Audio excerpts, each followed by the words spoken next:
Hello, it's Curtis Burton with Phoenix Restorations, revealing our latest project, a 1970 GTO one-owner from new car that we just finished a complete ground-up restoration on.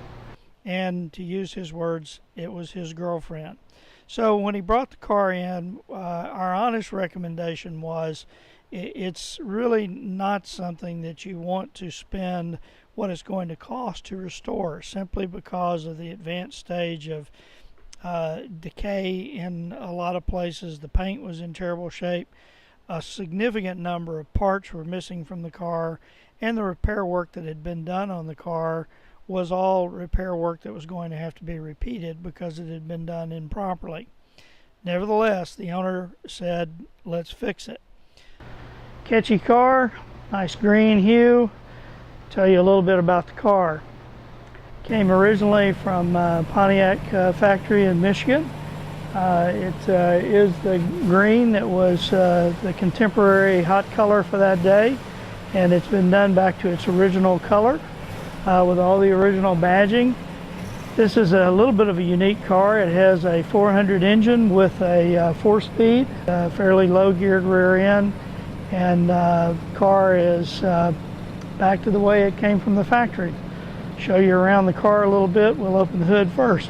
Under the hood, we've replaced all of the moving components, the AC components, as well as the alternator, the power steering pump, the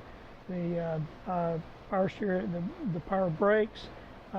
Everything, including water pumps, all been redone. It's got a new high cooling capacity radiator on it, but has maintained the look that the car was originally shipped with from the factory. We have attempted to do everything in the colors of the factory day and back to the standards of that period.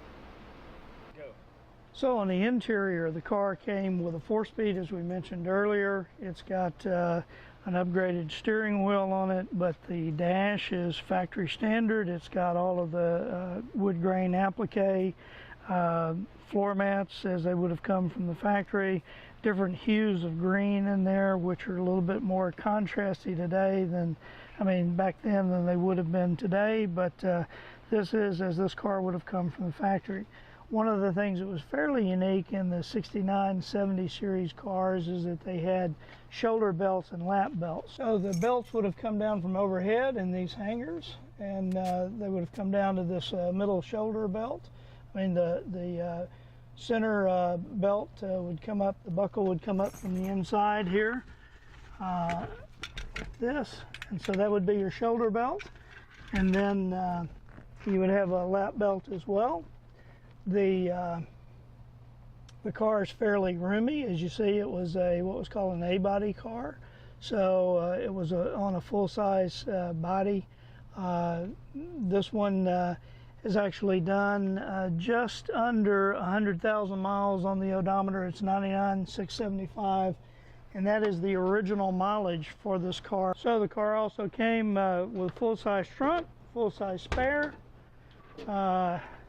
This kind of spackling was in it, new from the factory. It would have had a full-size spare with a matching wheel to the Rally 2 wheels that are on the car. This is the only model of this production year GTO. 1970 is a unique year. The cars before it share parts with other cars. The cars after it share parts with other cars. But this car is chock full of things that only were used on 1970 GTOs. And today, it sits here. If you look under the hood, you look in the trunk, you look inside the car, it looks better than it did actually when it came off the showroom floor.